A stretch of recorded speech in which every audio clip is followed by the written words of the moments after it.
and welcome to New Tool Tuesday, a series where we share some of the latest tools and equipment released in the industry. Each week, we'll highlight new tools added to our website, Vehicle Service Pros, to help you stay informed on new releases. This week, we have 3 exciting tools to share with you.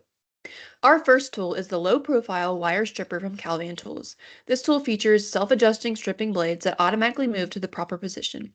It strips standard or solid insulated wire from 10 to 26 AWG, and it can cut standard or solid insulated wire up to 14 AWG. Next is the OTC front hub puller for four-wheel drive vehicles, which is designed for the removal of the front hub assembly, which is necessary for wheel bearing or brake rotor service. It provides the mechanical advantage in straight pull that isn't possible with a traditional slide hammer. Finally, our last tool is VEM Tools' 17mm UJ brake caliper socket half-inch drive, which is a low-profile 17mm impact-rated socket designed specifically for Subaru brake caliper bracket bolts, and also fits select Toyota and Isuzu applications.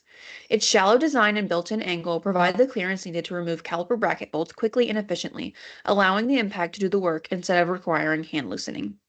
Thanks so much for joining me today for New Tool Tuesday. As always, if any of these products piqued your interest, just give us a shout on our socials.